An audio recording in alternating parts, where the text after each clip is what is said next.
Hello, and welcome to our new updated version of our webinar, Rethinking Heat Injury in Working Dogs.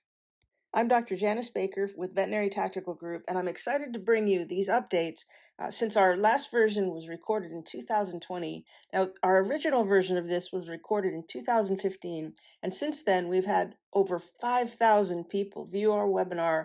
That includes the 2015 and the 2020 version, so we're happy that you're doing the same. Heat injury remains the number one cause of preventable deaths in working dogs, but we're pretty happy that over the last couple of years, there's been an explosion of interest in this topic. More and more veterinarians and canine handlers and everybody involved are realizing the importance of this topic to the canine industry. And not just the fact that there's dogs that die, but also the impact that heat and tolerance to heat has on being able to perform the mission.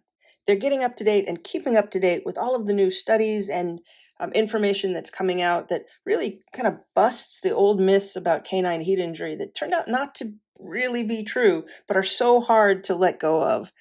And we're going to talk a lot about those myths and other things during this webinar.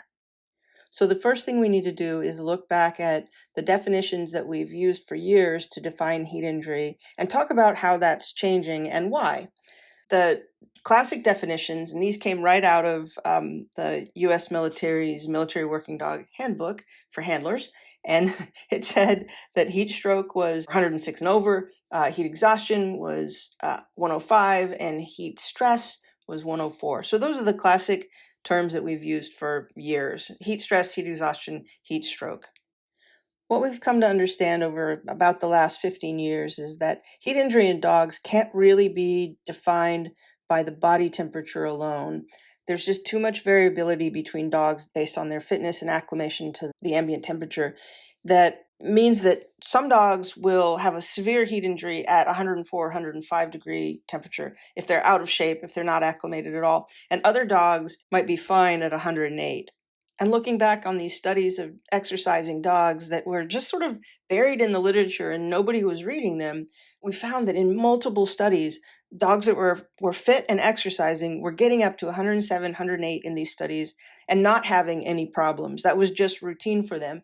And we found those studies because we were digging for information, because back when I was in the military in special operations, we noticed that these dogs were perfectly fine but coming in with temperatures of like 107 or 108. And the only reason we were taking their temperatures is because they came into our little vet clinic aid station for something else, like a cut on their paw pad or something completely unrelated. But the technicians were noticing that these dogs were 107, 108. They're in there with, a boo-boo on their paw, and suddenly the technician is throwing the dog in a water trough and cooling them off. And the dog's like, what is going on? I'm perfectly fine. But to us, 107 meant heat stroke. And so that was the normal treatment. And when we thought about it, like, why did we miss that for all these years? At that point, I'd been working with them for about 10 years. And how come I didn't know that dogs could get up that high? And we thought about it, and it's that when a dog isn't sick, we don't bother to take their temperature. We don't just randomly take a dog's temperature, or we didn't then. But now we do. We're going to talk about working temperature and knowing your dog's working temperature here in a minute. But first, we're going to show you this example of 4 different dogs. They all have the same body temperature, but they all are responding differently to it. The first 3 dogs were part of a study that was looking at ways to increase tolerance to heat in working dogs. And the difference was that all of these dogs were each assigned to a different experimental group of physical fitness and conditioning. Then the study had them go out on a 8-mile explosive detection route. The dogs themselves were going about 12 to 22 miles per run because they were off leash and running back and forth doing route clearance. And note that this first dog looks bright and alert. He's pretty interactive. He could probably rest for 15, 20 minutes and go out and do it again. The second dog is just concentrating on cooling down. He's spread out his body to increase surface area on the cool sand, and he's just concentrating on panting. This third dog you can see is really struggling from that amount of exercise. She's just kind of laid out flat. She's got that panting smile, trying to increase the evaporative surface area of her mouth, and she's just really smoked. This final dog wasn't in the study, but she was just a pet dog that presented to the local emergency clinic with with severe heat injury, what we used to call heat stroke. And you can see she's comatose. She has a bleeding disorder. You can't see it from the video, but she has an arrhythmia in her heart, and she's really not doing very well. But the key thing here is that all 4 of these dogs had the same body temperature, but were all reacting to that same body temperature differently. And the reason for that was that each of these dogs had a different level of fitness. The first 3 dogs were in that study where each of the dogs was in a different experimental group for the amount of exercise they received every day. Now, the first dog obviously was in the highest level of conditioning and exercise. The second dog was getting that branch of services standard exercise program for military working dogs at the time. And the third dog was restricted to only working when she was out doing the study. And understanding that is exactly why the veterinary community, especially the working dog community, is moving away from the old definitions of heat injury, which were based on the dog's actual body temperature, and more towards a definition that describes the other clinical signs that they're displaying. So the new definitions that are recommended are mild, moderate, and severe heat injury, which replaces heat stress, heat exhaustion, and heat stroke. And this is based on what they've already done in human medicine regarding heat injury, where they use similar definitions. And here's a nice article that discusses in detail the reasoning behind renaming the definitions. And it's open access, so you can read it without having a subscription to that publication. Normal temperatures of dogs have long been listed as 99 to 102.5, and sometimes even up to 103, depending on what source you look at for that information. But as we mentioned earlier, we know from the scientific literature and our experience that dogs can get up to 107, 108 if they're in really good condition, and that doesn't bother them at all. So we have to redefine what normal temperature is. And so for that, we break it into normal resting temperature, which is the old classic 99 to 102.5. And anything over that is usually what we call a fever from infection or some other inflammatory cause. And then working temperature, which is the normal temperature for them while they're exercising. And after looking at about 25 or 30 studies of working dogs while they're exercising, we've determined that their normal working temperature can be anywhere from the normal resting temperature range of 99 to 102.5 all the way up to 107, 108, and even higher than that, and they can be perfectly normal. But the key thing is that working temperature is individual to that dog. And the only way to know that about your particular dog is to take their temperature before, during, and after work and establish a pattern over several bouts of work, not just once. So let's talk about some of the methods you can use to measure body temperature in dogs. We all know that most dogs don't like having something stuck in their butt to measure their temperature, and that a digital rectal thermometer is the standard way that temperature is taken most of the time in veterinary clinics and in other environments. But digital thermometers come in different durations of the time it takes to get the reading. So if you look on the packaging and it just says fast reading, but doesn't give you an actual time in seconds, then it's probably 30 seconds or 1 minute. And to your dog, that's a really long time to be standing there with something up his butt. So when you go to get a thermometer for your dog, look at the packaging and look for the exact seconds that it takes the thermometer to read, which should be between about 8 and 10 seconds. So it'll say reads in 10 seconds, reads in 8 seconds, something like that.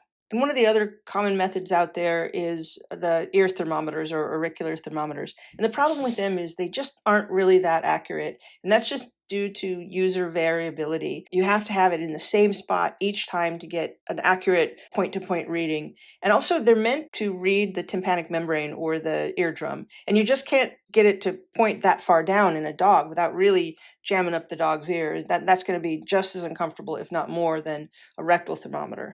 And there are a few studies out there that show that they're supposedly as accurate as rectal thermometers, but those are under very controlled conditions where it's the same people taking the measurement on each dog over and over again. So there's not very much user variability. And if you're stressed or if you're excited or if it's chaotic, if you're not placing that ear thermometer in the exact same position every time, you're likely not to get an accurate reading. Microchip temperature sensors would have a lot of promise because how easy and convenient they would be.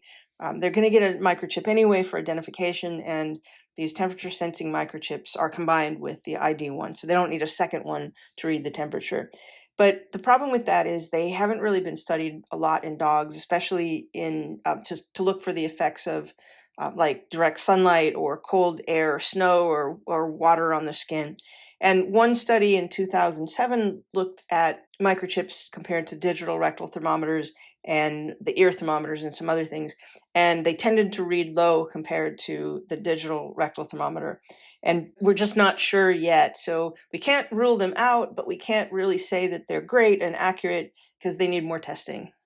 And finally, there are some ingestible and implantable microchips that are available. There's several different brands that are sort of under development, but the main one right now is called Anapill. And that basically, for research purposes, that's replaced the core temp sensor that we used to use all the time, where they swallowed the little pill and then you had the RFID reader to read the temperature. Core temp is no longer available, but Anapill is, and that's what people are using now. The biggest downfall to the ingestible thermometer pills are that they are really expensive and that they're one-time use. So you give it to the dog and you can use it for anywhere from about 3 hours to 24 hours, just until the dog poops it out. And we have tried cleaning them off and giving them back to the dogs.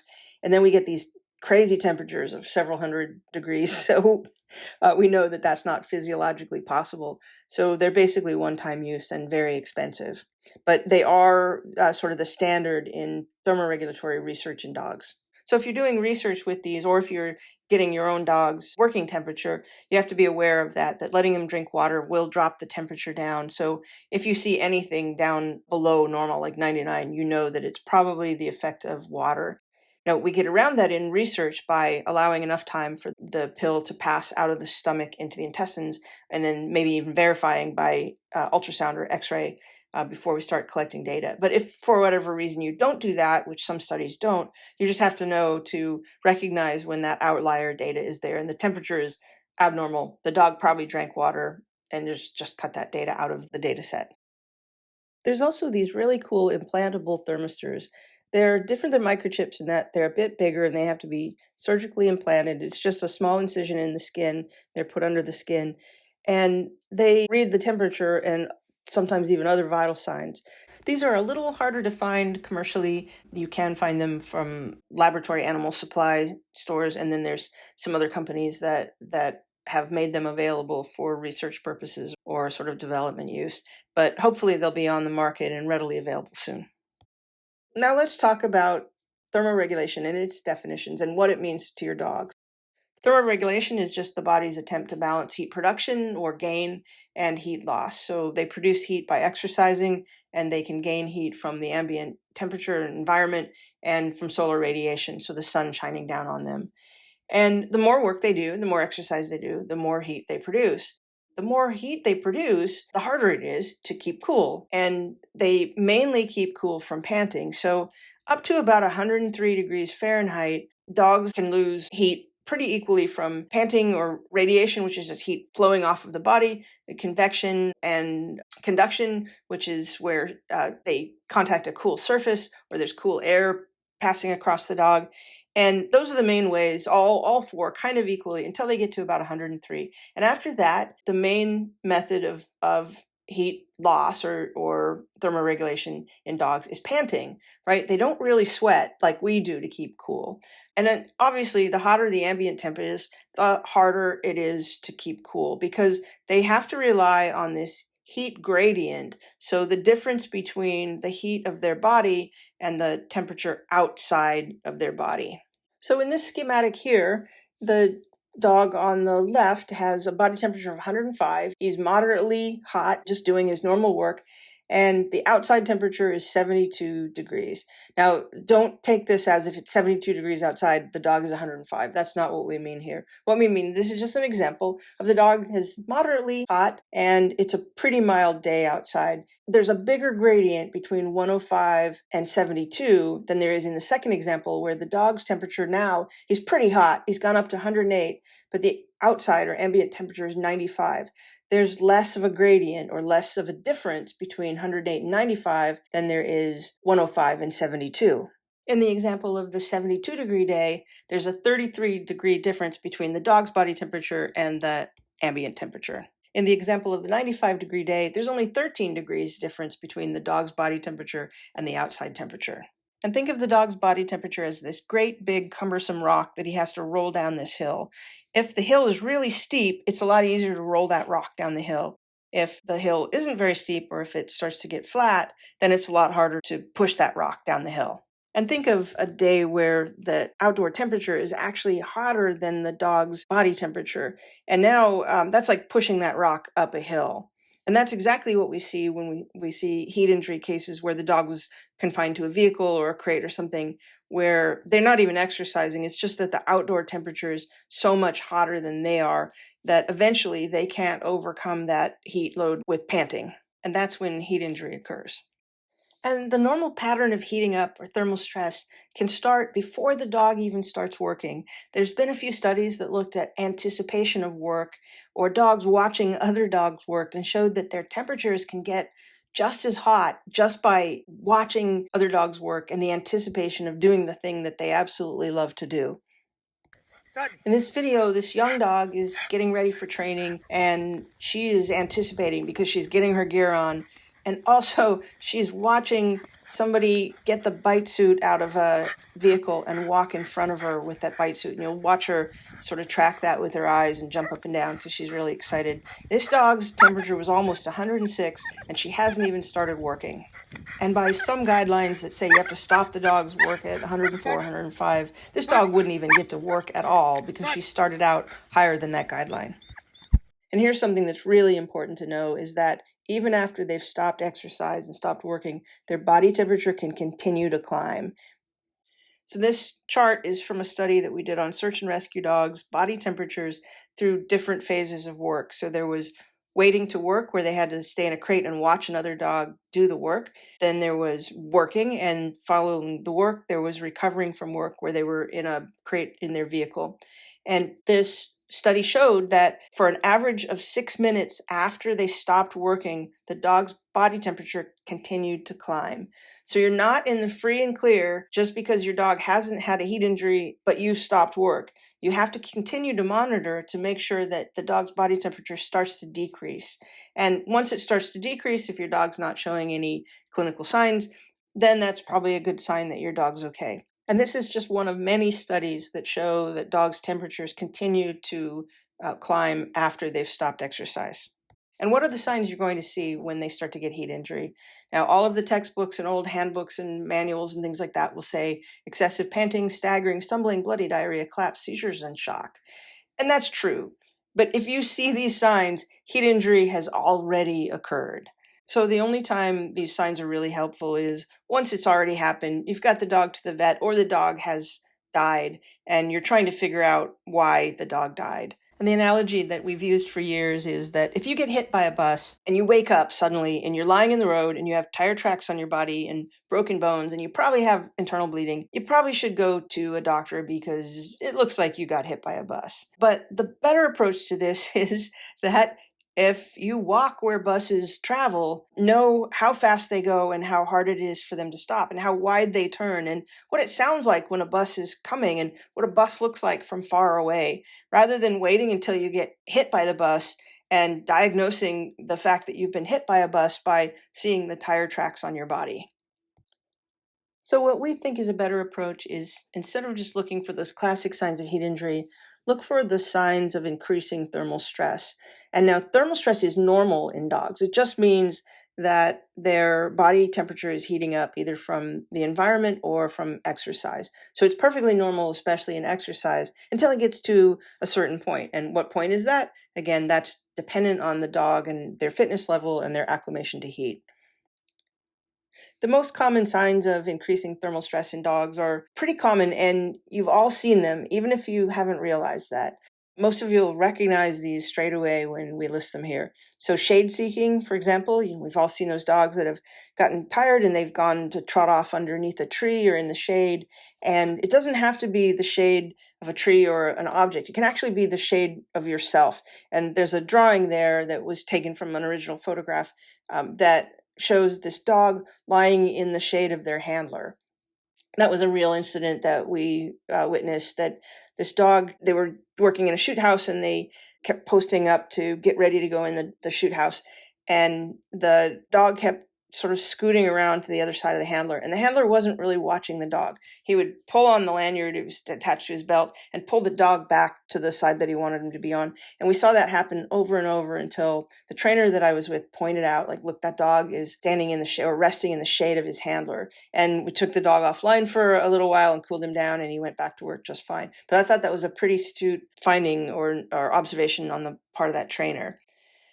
Then simply calming down. Like if you have a absolutely crazy Malinois or Dutchie or something, and they're normally a maniac, and you just see them start to calm down. They're sitting or lying down without being told to do that. They don't seem quite as enthusiastic. Now, the average person looking at that dog would think that dog is ready to go. They're all hyped up. And you, knowing your dog is normally a lot more animated than that, you know that that's not normal for your dog. Your dog's starting to calm down. And then another one is delaying return to the handler. And this appears like disobedience. So think of a task that you do repetitively, like throwing a ball, for example. And what you'll see is the dog runs out, to grab the toy or grab the ball, and then they run back, straight back. And they do that a couple times until they start to get hot and tired. And then they start to arc out as they come back. So they'll run straight away. It'll look like they're running just as hard in that sort of drive phase. But when they retrieve the thing that they want, they won't return it to you as quickly. And it's just a form of keep away because they're telling you, like, look, I am a Malinois or I'm a lab or whatever crazy dog that they are. I have to chase this ball. I don't have a choice. I am hardwired that if this ball gets thrown, I have to chase it. And you stupid human keep throwing it, and I'm getting really, really tired. And so the only way I can keep you from throwing it again is to keep it away from you. And I'm going to just kind of arc out. And when I get to you, I might circle you a few times, or I might not come up to you and give the ball back like I'm supposed to. I might ignore the commands, heel or whatever command you use, recalling the dog to you. The dog might ignore that. And an example that's illustrated here is where a trainer was throwing a ball repeatedly out for a dog to retrieve. And the dog would run out there and get it and come right back to the trainer. But after a few times and the dog started getting hot, he started to arc out his return to the handler to the point where after a few runs, he actually started circling around the handler or sort of just messing around, not coming directly back to the handler and kind of ignoring his commands to bring the ball back. And eventually the dog just went straight out to the fence, sort of walked and trotted along the fence line where he sniffed and peed and came back, and he stopped momentarily right behind the trainer by the fence.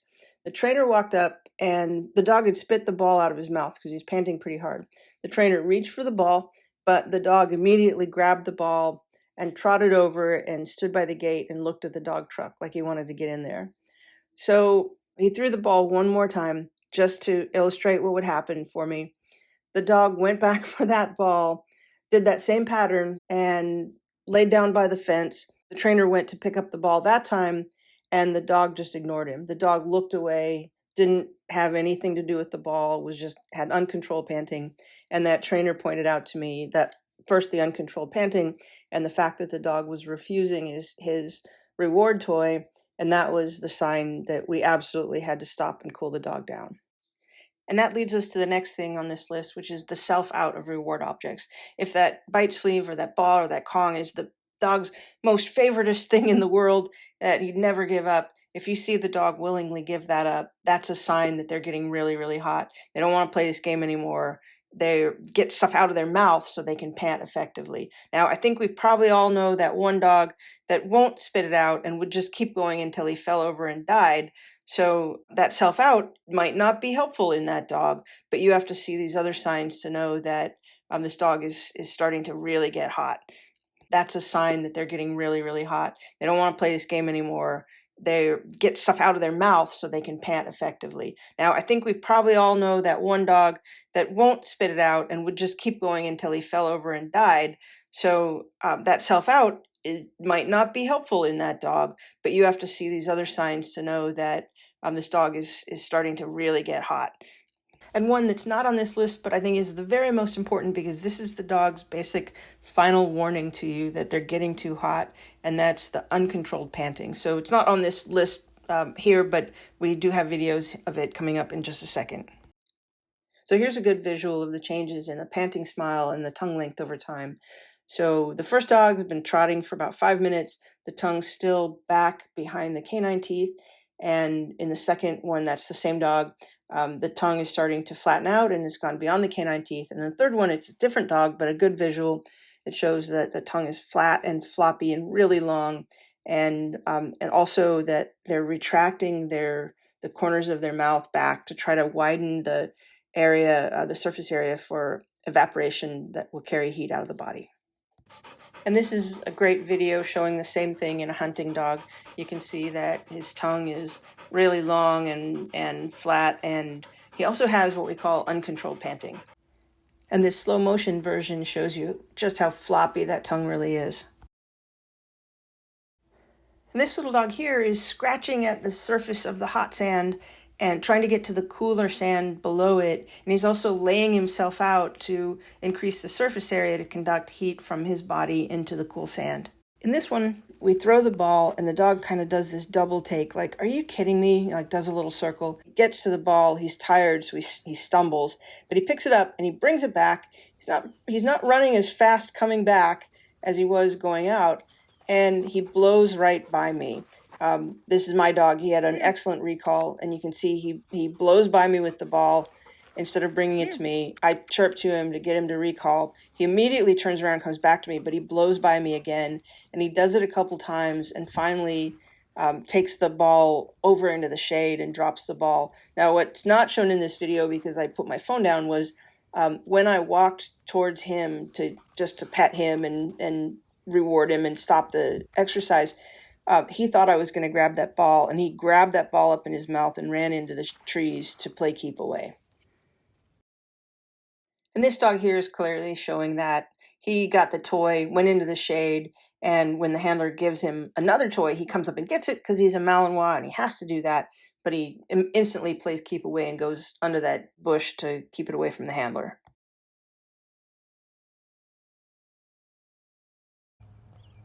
So here's examples of uncontrolled and controlled panting. Now this first dog has controlled panting. She's gotten kind of hot, and she's panting, but she can stop panting momentarily to sniff or to close her mouth to look at some birds that she sees, and she's not compelled physiologically to pant. And an important observation here is that she can stop panting in order to sniff, and they can't sniff for odor detection and pant at the same time. So once they get up to where they're constantly panting and they can't really control that, they're not able to do good odor detection anyway. So they might be going through the motions as if they were doing odor detection, but they're really not. This dog has uncontrolled panting, which means that he physically can't stop panting even if he wanted to. His body has taken over, his reflexes have taken over in survival mode. And you'll see here that there's some gunshots and he does that head snap, but he doesn't stop panting. And like we've said, we consider that the last warning sign that the dog gives you before full-on heat injury. And this leads us to an important discussion about muzzles and their effect on panting. So we know that panting is so critical to a dog's ability to thermoregulate and keep themselves cool. So we have to be really cautious when we're using muzzles in dogs that have been exercising or are in hot environments. So those of you who have taken our trauma training before will know why we have a little bit of concern at this training and guidelines that say always muzzle the dog as one of the first things you do when you go to provide treatment.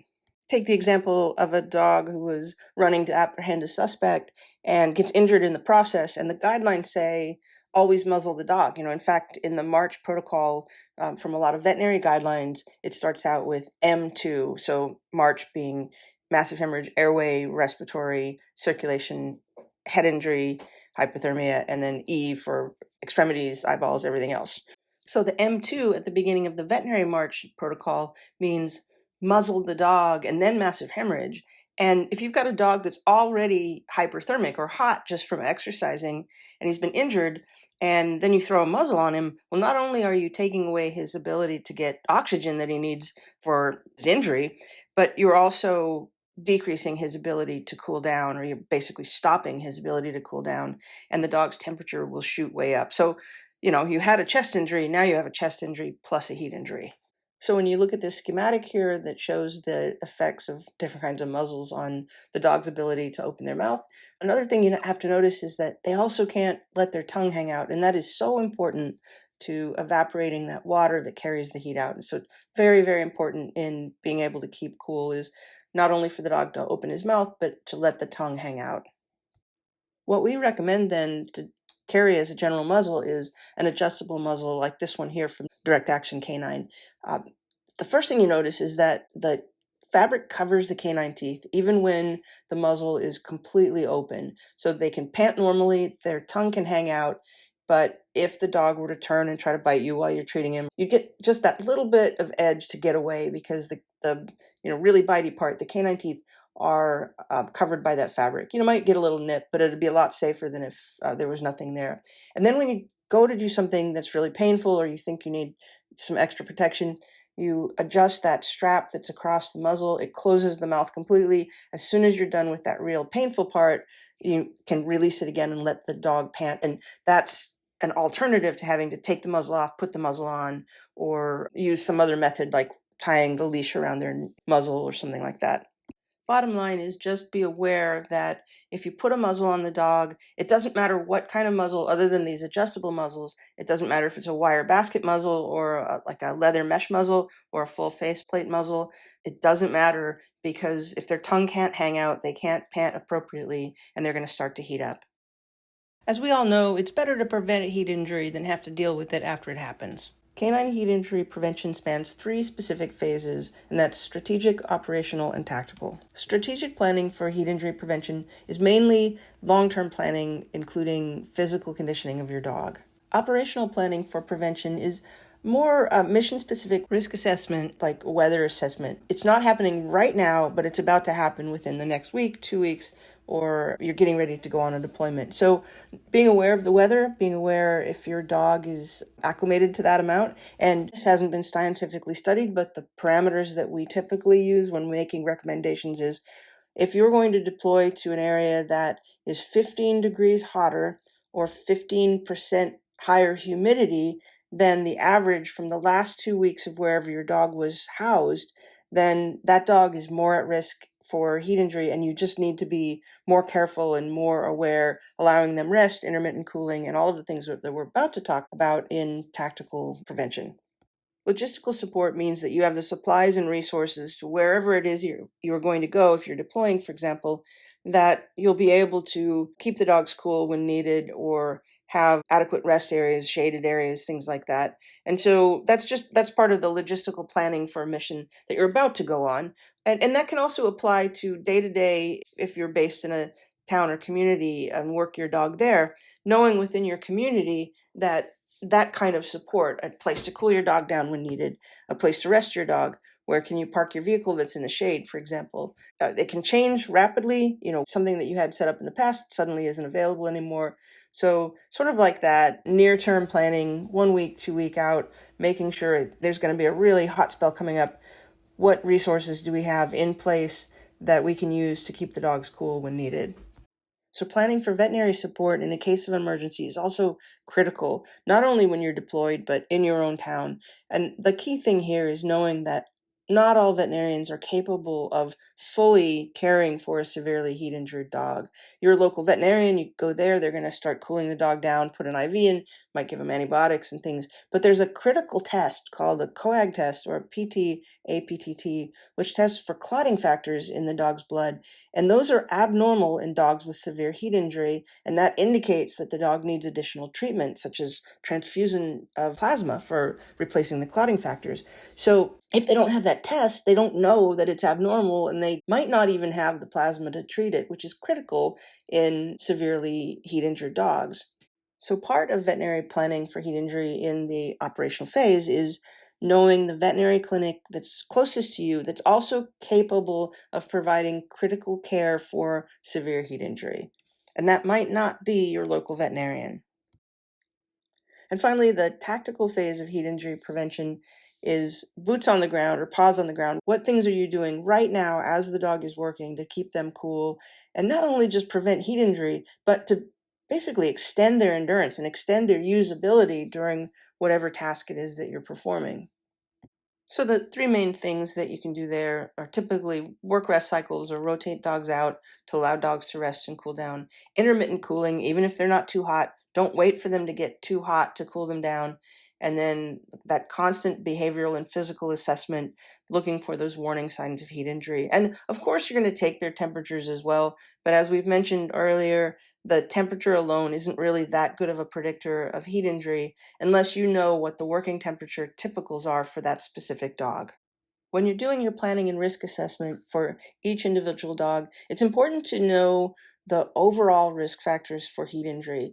Now, there's two basic kinds of heat injury. They present the same, the medical condition is the same, but the conditions that got them there in the first place are different. So the first is classic or confinement heat injury, and that's typically the dog stuck in the vehicle or the vehicle shuts off. And then the other one is exertional heat injury, where the dog is exercising and eventually the heat produced by exercise just overwhelms his ability to cool himself down. And not surprising, in classic or confinement heat injury, most of the risk factors don't have anything to do with the dog. It's all to do with the equipment or the conditions that the dog was in that failed in some way.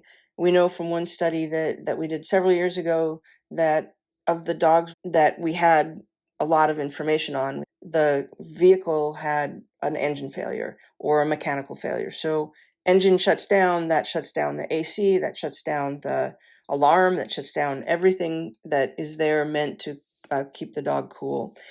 And a problem with a lot of the earlier alarms is that they have these, what they call redundant features or backup features, like it might set the lights off, might set the siren off, it might pop the windows and they roll down, it'll start the fans. But all of those features run off the vehicle's battery. And a lot of times in vehicle shutdown during the heat, it's that the battery's drained. So if that battery shuts down, it doesn't matter that you have all of these sort of backup features because they're all going to die at the same time. So a better choice in heat alarm systems are the ones that have an auxiliary battery that's specific to the alarm system and is not tied into the actual vehicle battery. Another big risk factor is using a vehicle that you're not familiar with. And the perfect example of this is if you're used to carrying your dog in a service vehicle of some sort, and then you fly somewhere, you go somewhere else, and you've got a rental car. That car probably has some kind of automatic shutoff system that will automatically shut the engine down if the car is running for a certain amount of time. If there's no action on the gas pedal, for example, a lot of cars will shut off within a minute. If the doors are locked and the engine is running, some other cars will shut off after 15 minutes.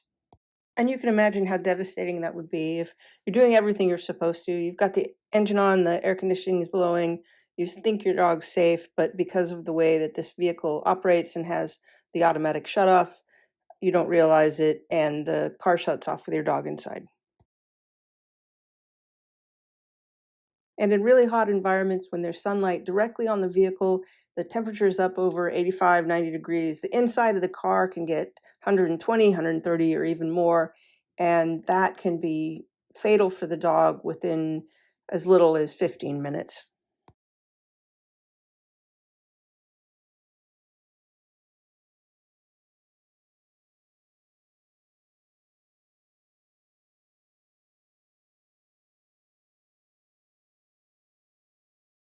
Finally, I'm going to talk about distraction and negligence and separate those out into two different categories for discussion.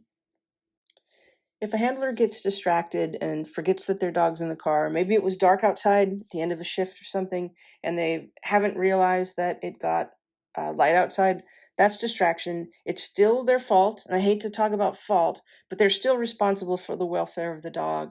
But I'm going to separate that from willful negligence, where you knew better and you still did it anyway. And we don't really see that much in law enforcement or search and rescue dogs, any working dogs. We see that in the pet population where you go to the store and you see in that hot parking lot, there's the little dog in the car with the windows rolled down just a little bit. And the owner will say, well, I left him with water and the windows were open, but that's still not enough. So we see that more in the companion animal population. Information on the dangers of leaving your dog in a hot car, whether the windows are rolled down or not, that's readily available. And there's no excuse if somebody does it when that information is readily available on the dangers of that.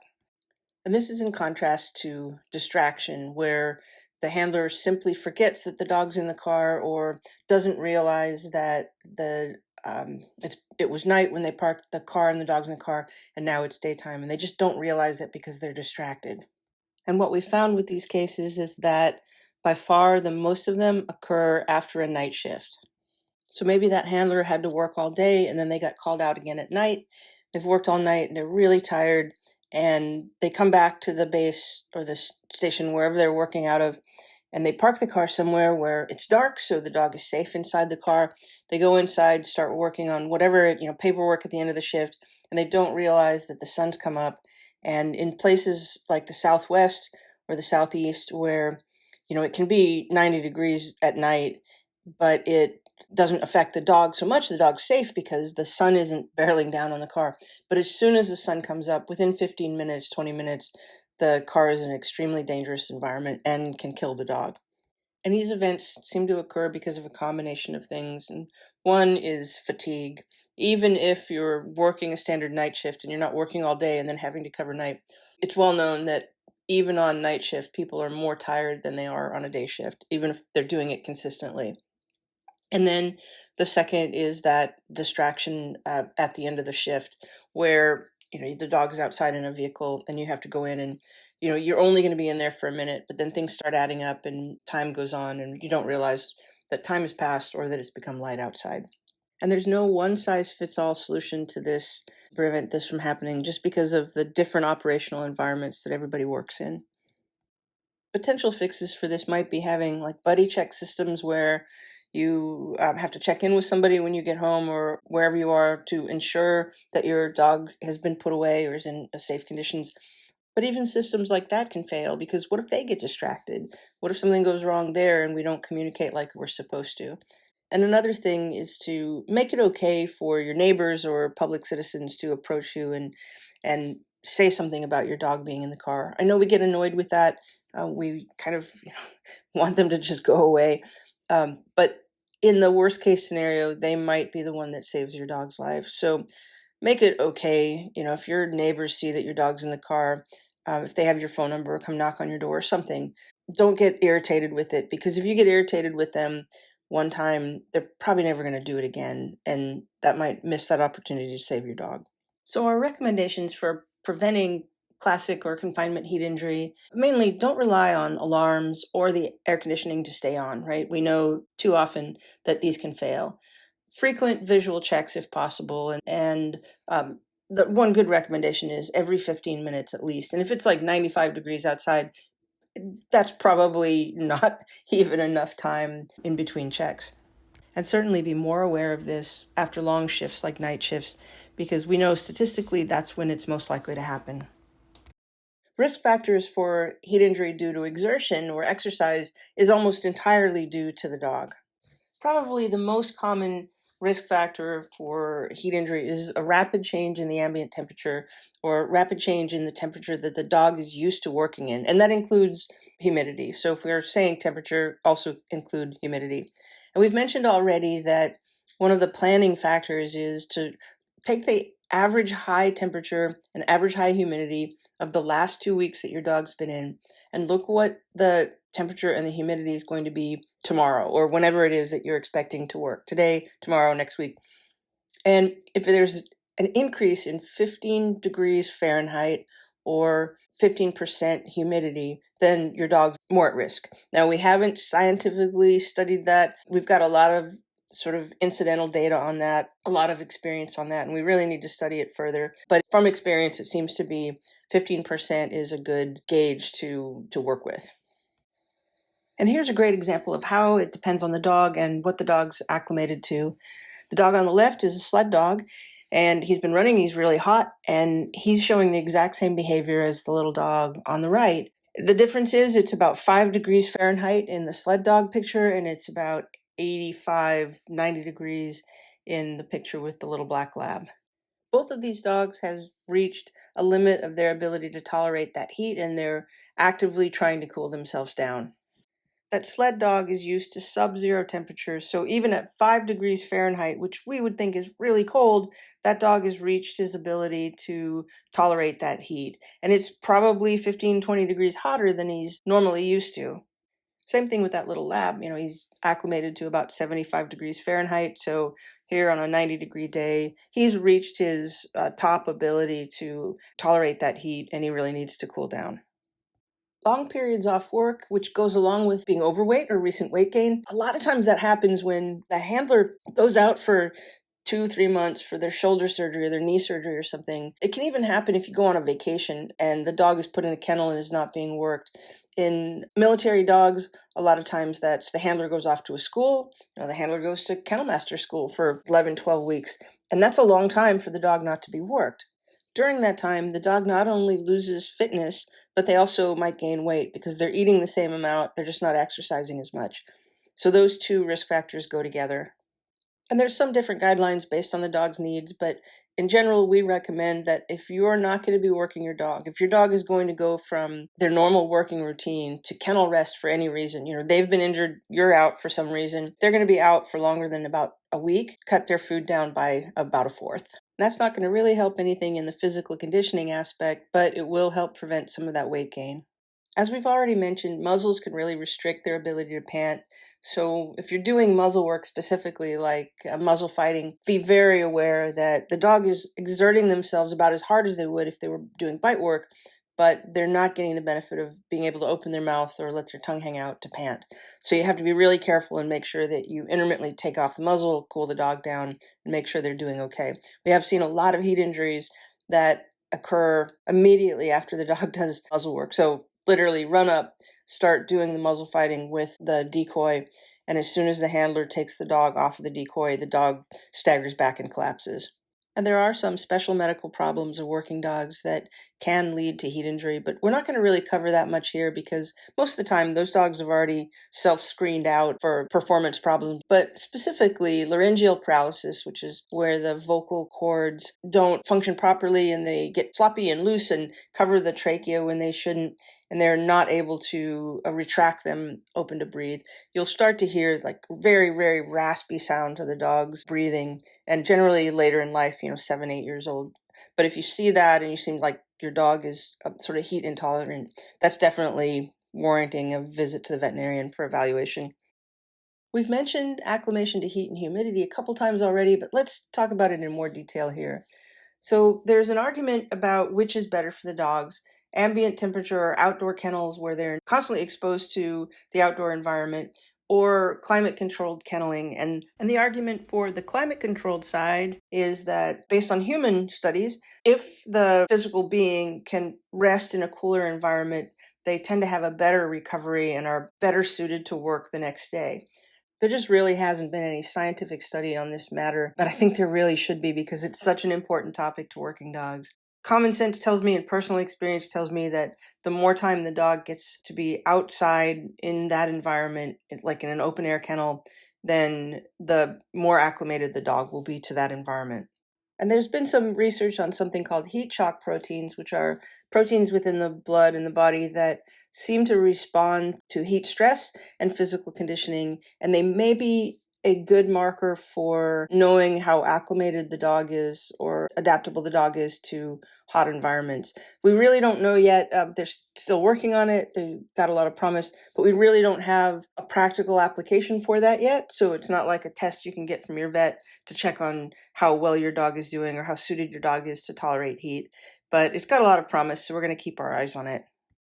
In the tactical phase of heat injury prevention means the boots and the paws on the ground. Right now, the dog is working.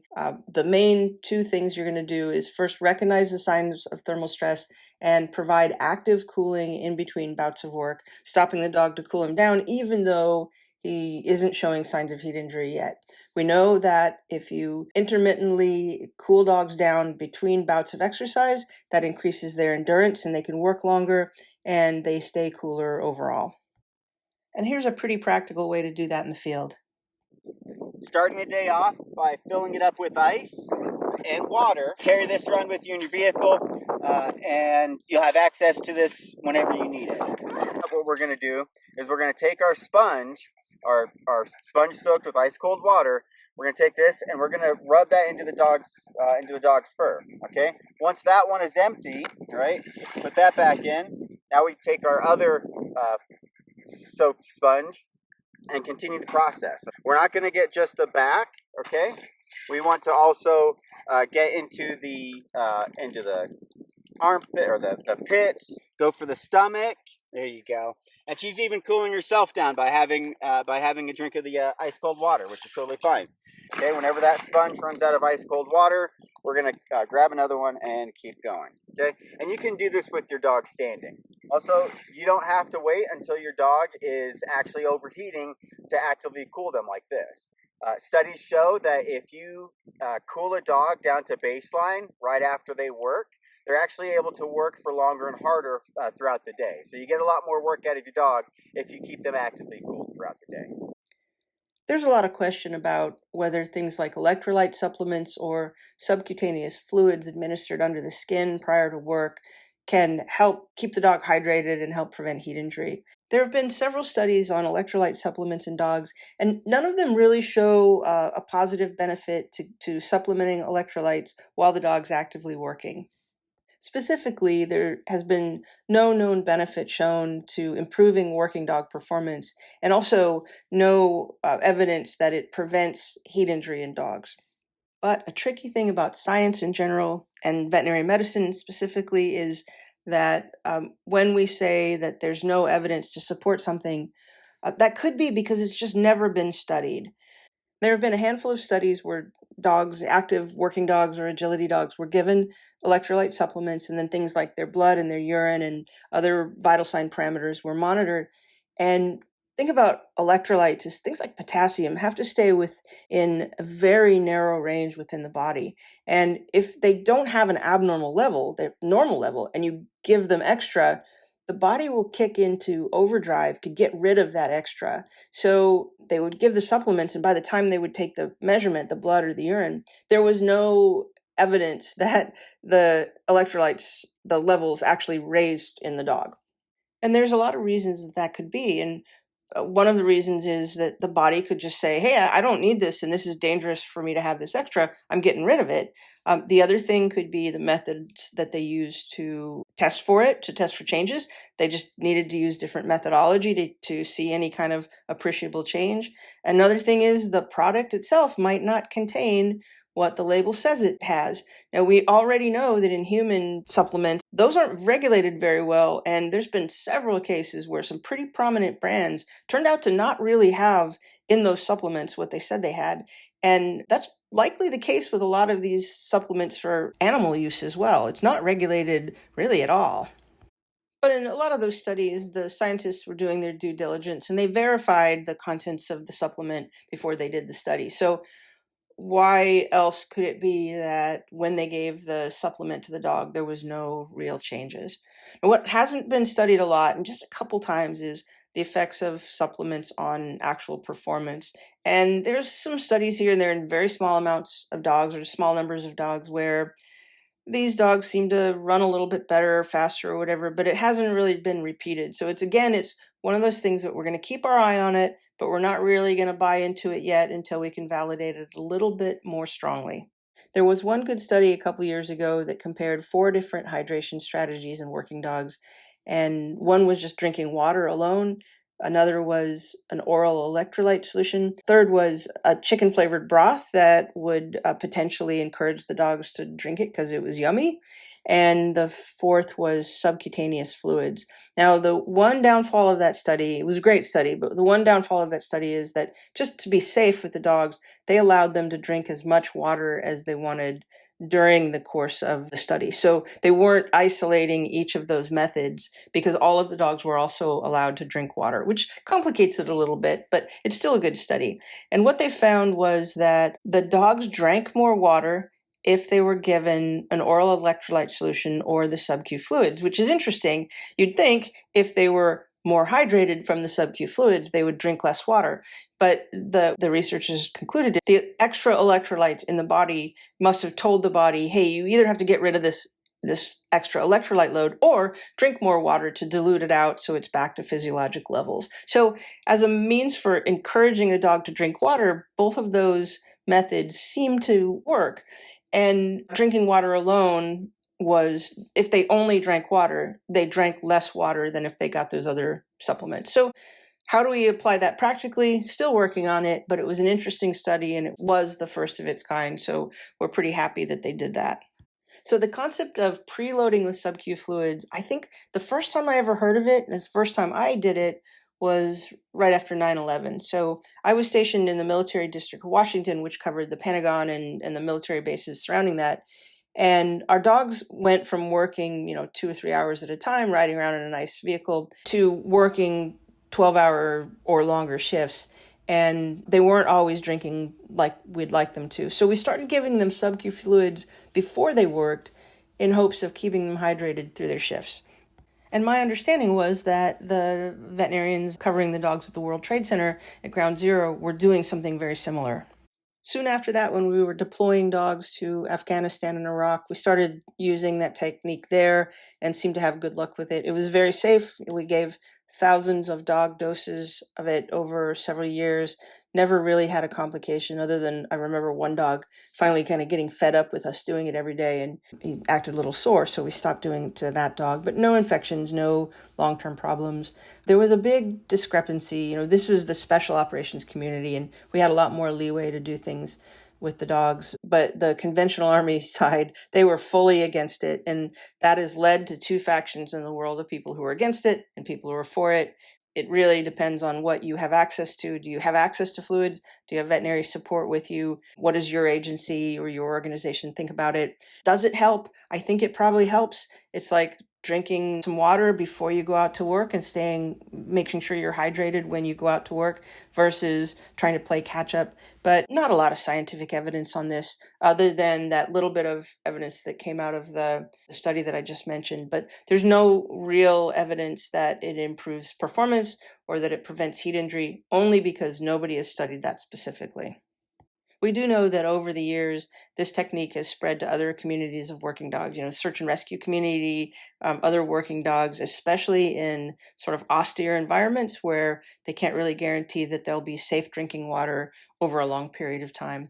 So they're still using it. And we encourage it. We train handlers on how to do it. And then we say it's really up to your agency whether you should do it or not.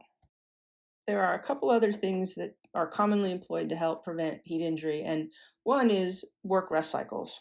That's really important on an individual dog basis. Every dog needs a break and rest to recover and hopefully get intermittent cooling.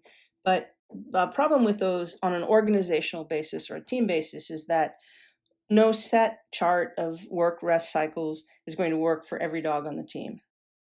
There are lots of different kinds of cooling mats and cooling vests, and most of those are made with what we call phase change materials, and that's basically something you can freeze, and it's just a big icicle or an ice pack that fits into a vest or it's within a mat, and you put that on the dog or you let the dog lie on it to help cool himself down.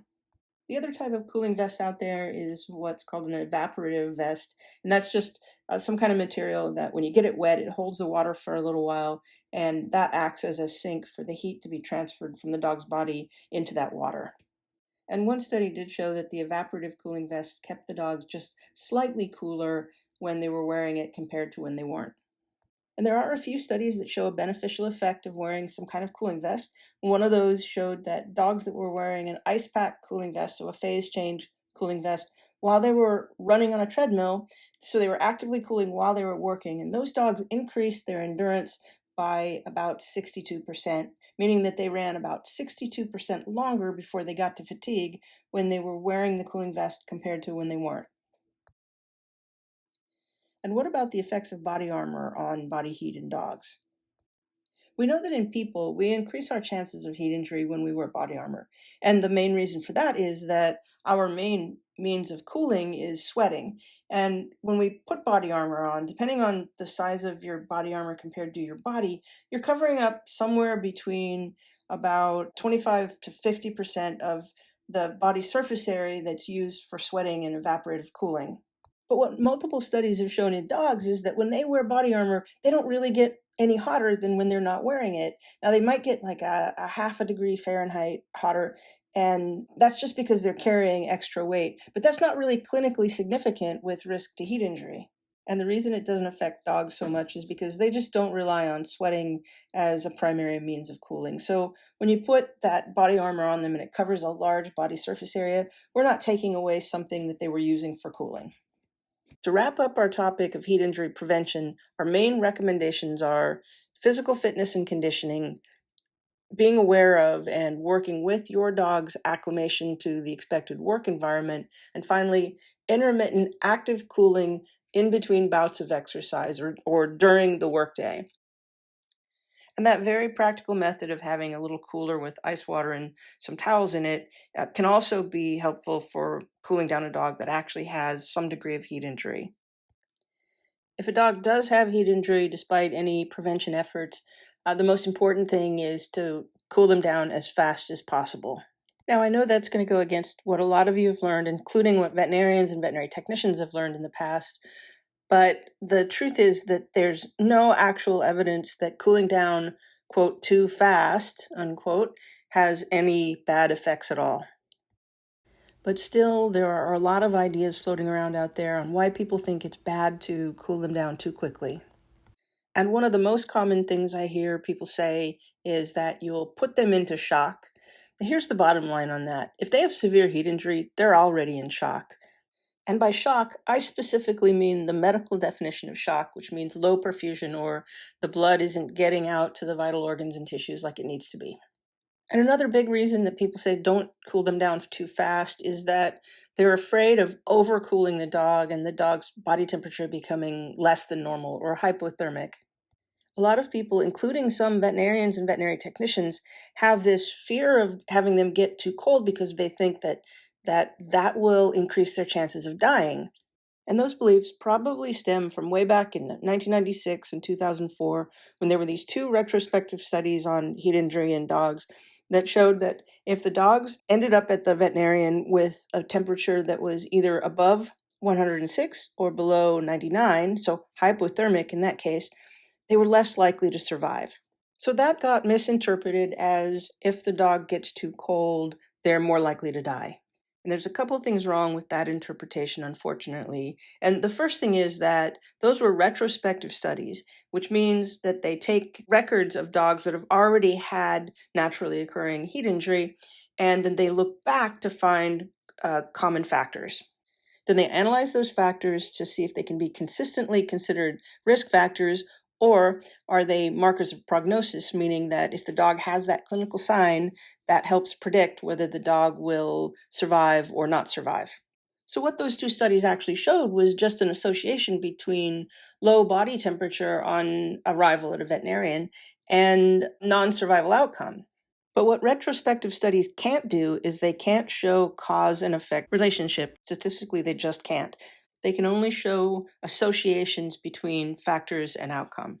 But what they definitely didn't show, because retrospective studies can't do this, is they didn't show a cause and effect relationship that having a low body temperature or being too cold by the time they got to the veterinarian was what caused them to die. And something I hear a lot, and I see it on social media, is that when a dog has severe heat injury and that measures are taken to cool the dog down prior to getting to the veterinarian, but then the dog gets there and they're hypothermic and the dog ultimately dies, I see people posting on social media, usually veterinary technicians, occasionally a veterinarian, that say that they killed the dog because they cooled it down too fast. Or people will say that my vet told me that this is why the dog died. And that's so frustrating. It's just finger pointing in the wrong direction. The dog died because he got too hot, not because he got too cold. So we're already getting the idea that low body temperature from rapid cooling or very cold water or ice water cooling really wasn't as bad as it was made out to be. Then Dr. Hall and her colleagues over in the UK came out with this great study that pretty much sealed the deal for us on that. They showed that hypothermia or low body temperature was not associated with survival outcome, meaning that dogs with a low body temperature weren't any more likely to die than dogs that didn't have a low body temperature. Now, the way we think about hypothermia in severe heat injury is that they didn't die because they got too cold. They got too cold because they were dying. And we already know that hypothermia is a sign of advanced or decompensatory shock and pending death. But that doesn't mean that we want them to get hypothermic or that we don't care when they do. We still want to keep their body temperature within a normal range. So that's why we say do immediate rapid cooling and then stop between about 103 and 104 Fahrenheit. And in Celsius, that's about 39.4 to 40 degrees. But what do you do when you don't have a thermometer and you don't know what the dog's actual temperature is? You can just tell he's overheated. And that you also can't tell when you've cooled them down to that safe temperature. And there's no perfect answer for this, but one tip from experience is that they tend to show some signs of either getting better or some of the bad signs start to resolve when they get below about 104. For example, if they had uncontrolled panting, you might see them start to get back to more controlled panting. Another example is if they seemed really out of it and they weren't unconscious, but they weren't really responding to you or being handled or talking to them, and now they are starting to pay a little bit more attention to you. And those subtle improvements seem to happen when they get down to about 104. So although it's not perfect, you can use that as a gauge whether that they're cooling down enough to get ready to transport. And this part is key. Cool first and then transport. And your immediate treatment goal at this point should be to get the dog back down to a safe body temperature as quickly as possible. Reduce the cook time. And why this is so important is because that excessive body heat is the immediate life threat to the dog. So if you just toss the dog into a vehicle to get to a veterinarian, even if that veterinarian is only 5, 10, 15 minutes away, that's 5, 10, 15 minutes longer that the dog remains at a dangerously high body temperature. And one of the first things that they're going to do at the veterinarian is to cool the dog down. So you might as well get that started way before you arrive at the veterinarian. So with all of the conflicting ideas and opinions and all of that, what is truly the best way to cool down an overheated dog? And the answer to that is we just don't know. And although there are a handful of studies that evaluate different kinds of cooling methods in dogs, the big issue with these studies is that they don't consistently compare the same methods under the same conditions. For example, one study compared gastric lavage, which is putting a tube down the dog's esophagus into their stomach and flushing out the stomach with ice cold water. And they compared this to doing nothing at all, just letting the dog cool down passively. So that study shows that a form of active cooling does cool them down faster than doing nothing, but we still don't know if that's a better way to cool them down than other methods of cooling them down. And since that time in 1985, when they did that study, no one else has looked at gastric lavage or compared it to any other cooling methods to see if it's really any better than any other method. Another study in 1993 looked at peritoneal lavage, which is where they stick a needle in through the body wall into the abdominal cavity and put the cold water in there. And that was compared to just traditional cooling of getting the dog wet and blowing him with a fan.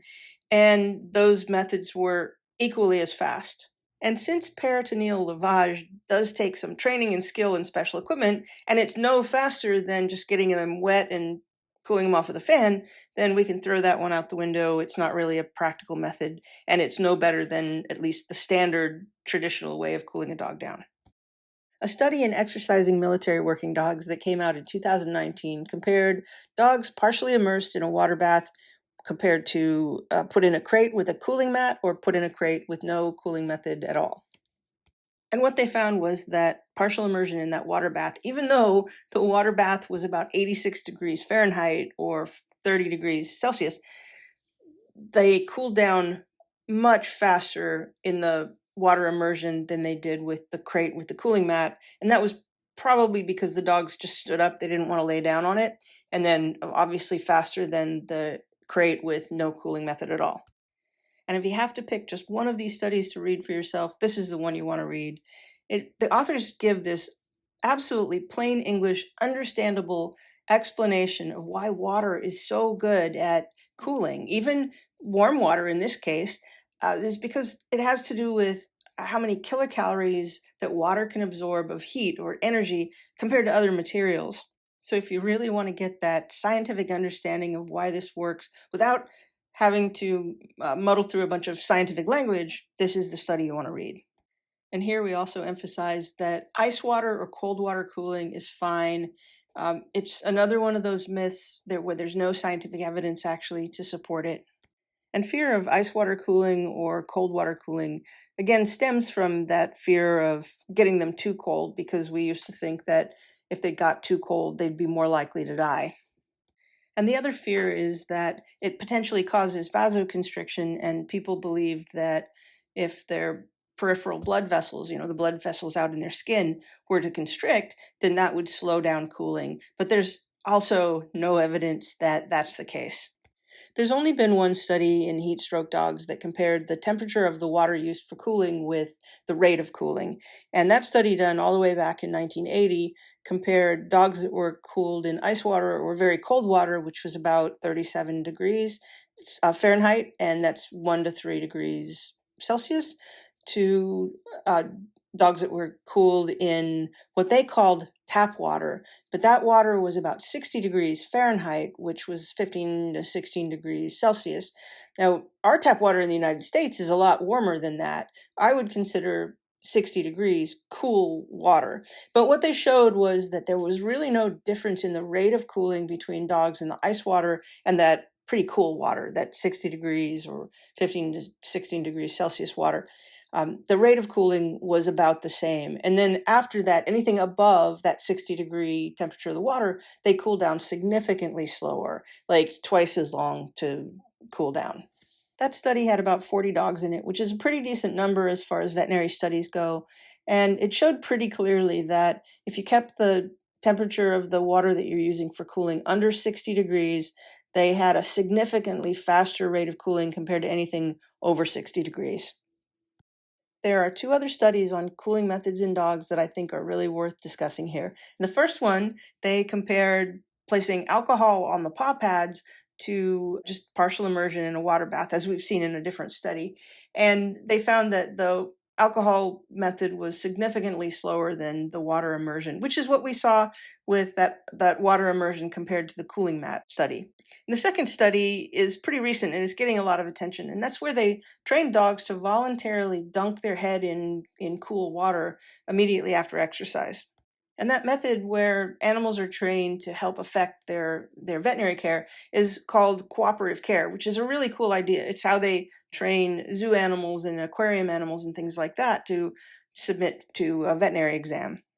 So what they found with these dogs that they trained to dunk their heads in the water was immediately, for the first 5 minutes after exercise, those dogs that dunked their heads had the lowest mean core body temperature compared to the dogs with other methods, which was like a wet towel around the neck and some other traditional methods of cooling.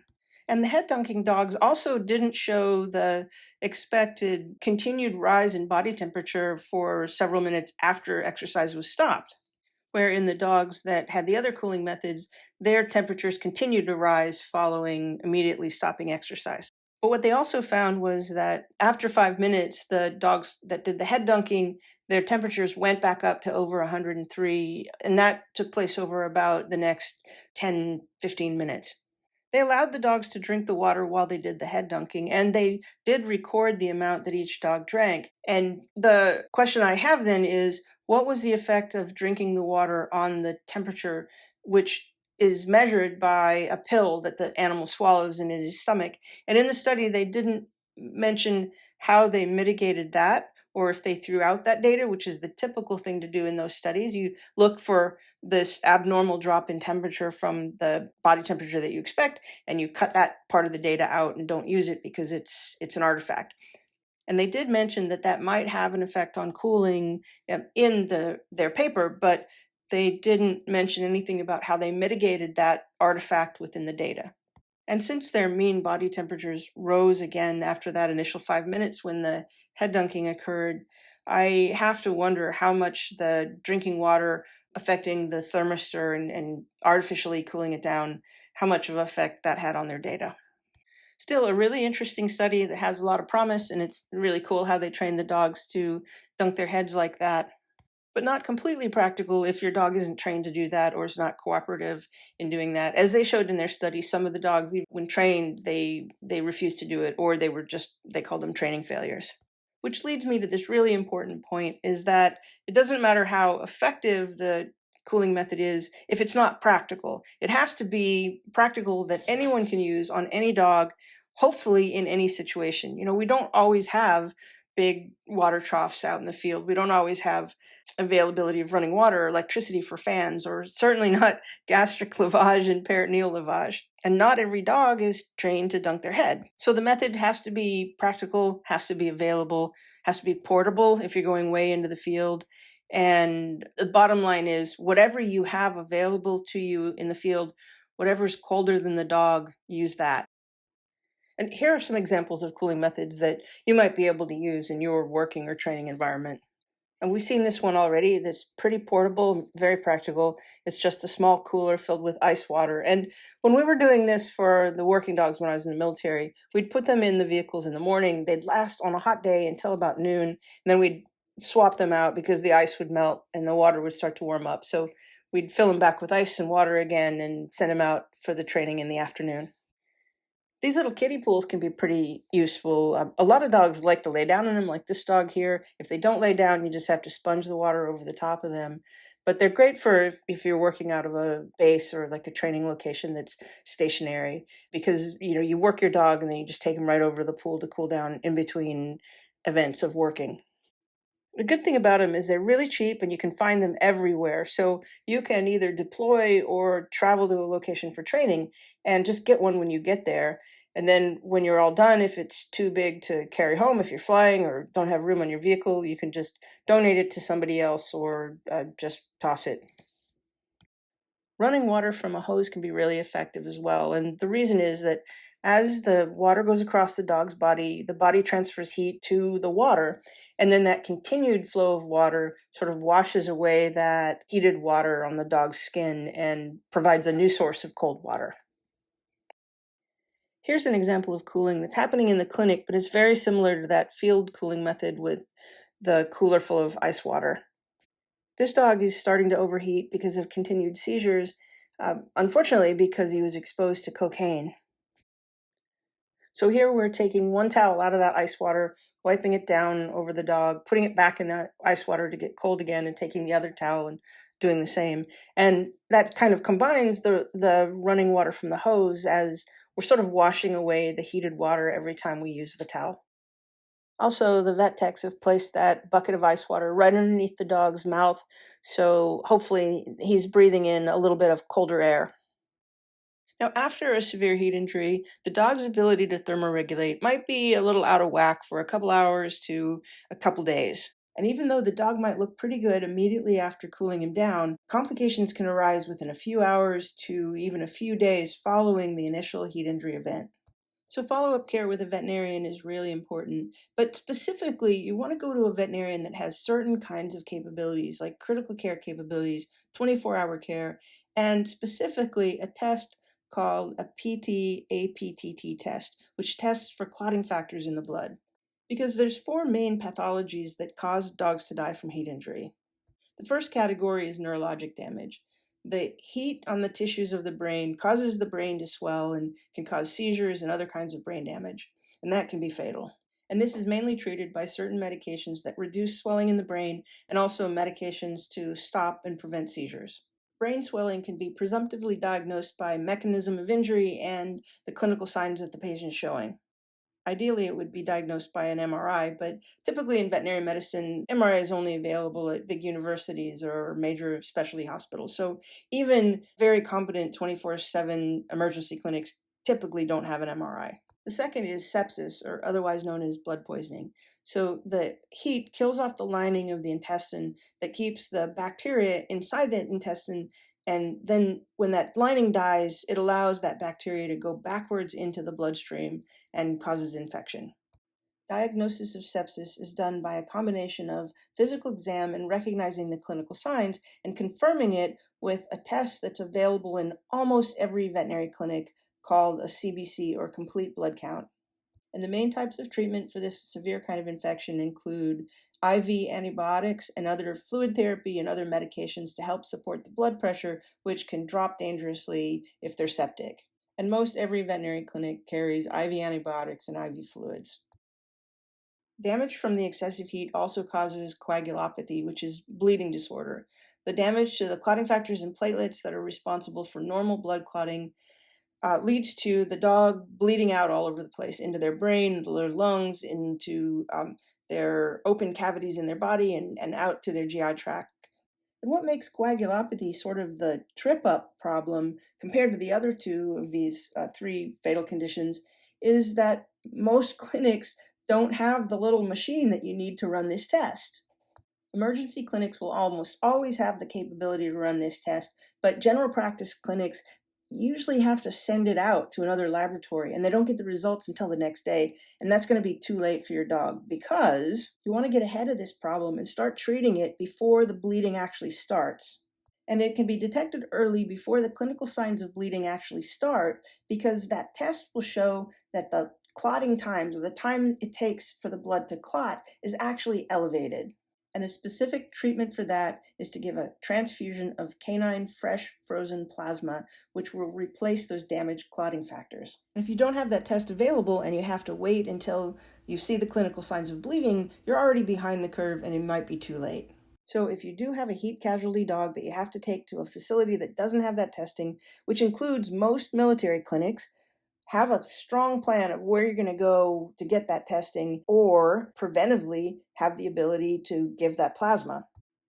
There's also some pretty cool research going on right now about canine freeze-dried plasma, which just is in a tiny, tiny vial. It doesn't have to be frozen like fresh frozen plasma. It's very portable and shelf-stable, even when you go out in the field. And it can be used in an emergency to treat coagulopathy and heat injury. It's not available quite yet on the commercial market. It's only being used experimentally, but it's got a lot of promise and we hope to see it available soon. The key here is that aggressive clinical treatment following initial field treatment for heat injury is really important in the dog's survival.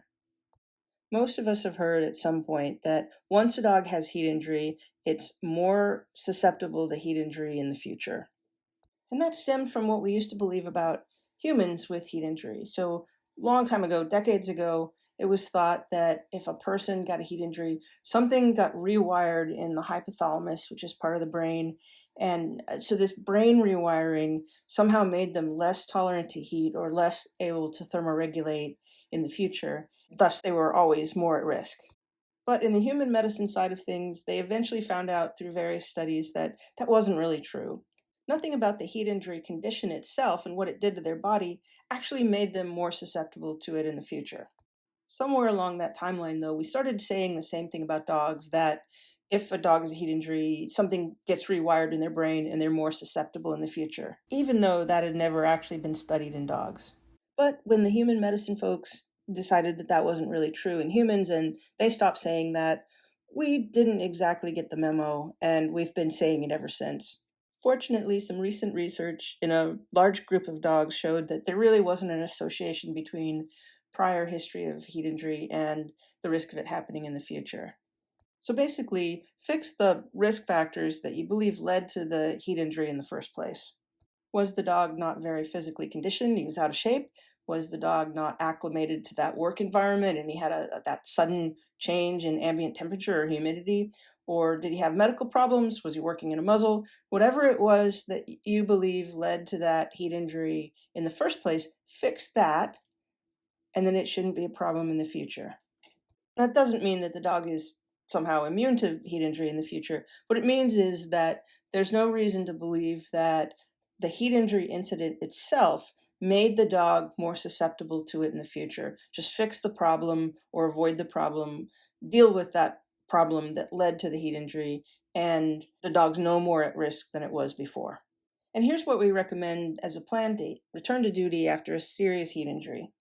After they're fully recovered from that incident of heat injury, take them back down to zero as far as training and fitness and conditioning goes, and just start at ground zero and work their way up, gradually getting them more fit and more conditioned, and take them to the level that you're expected to work and even beyond that. And there are some dogs that do have organ damage, like to their liver, their kidney, and even their brain, and they're never quite right after heat injury. And obviously, that's a different case. We're talking about dogs who fully recover from their initial incident of heat injury and have none of those residual signs. Those dogs, there's no reason they can't go back to full duty and even get better than they were before. The main thing there is that We don't want you to limit the dog's future potential based on the fact that he's had a heat injury before. What we don't want you to do is take it so easy on the dog out of fear of heat injury that you actually de-acclimate and decondition the dog to not be able to tolerate a hot environment when the mission requires it. To recap some of the important information that we've covered here, first, body temperature alone is not really reliable in predicting heat injury. The behavioral changes that your dog shows you are a lot more indicative of what's going on as far as thermal stress and how close he's getting to really needing to stop and cool down. And if your dog does get too hot and needs to be cooled down, cool him down as rapidly as possible with whatever available resources you have that are colder than the dog. But remember, the colder, the better. Cool the dog down first before you transport, and that's just to reduce the amount of time that the dog stays at that hotter temperature. And air conditioning alone in a vehicle is not enough to actively cool a dog that's overheated. Fitness and conditioning and acclimation are keys to heat tolerance. Be aware of upcoming rapid changes in heat and humidity in your working environment. That doesn't mean that you can't work your dog. What it means is that you just have to be more careful and more vigilant in how you use them. And finally, if a dog does suffer from heat injury, as long as he fully recovers, that is not a career ender. It doesn't mean that he's more susceptible to heat injury in the future if you fix the risk factors that led to that heat injury in the first place. All right, that was a lot of information to pack into this session. We know that you really care about your dogs, so we hope this information not only helps prevent serious heat injury, but also just makes your dog better at what it does for a living. If we put out information to you based on the scientific evidence, but in the field it doesn't hold up, we change our approach and we change what we're teaching based on that information. So we welcome your comments, we welcome interaction. If you're watching this on social media, please feel free to comment and can keep the conversation going, tell us your experiences. And if you're watching this on our webinar platform, then feel free to email us or feel free to jump on our social media and discuss what you learned or what you thought about our webinar. Feel free to share this webinar with anyone you think might benefit from it. But most of all, go do good things and stay safe.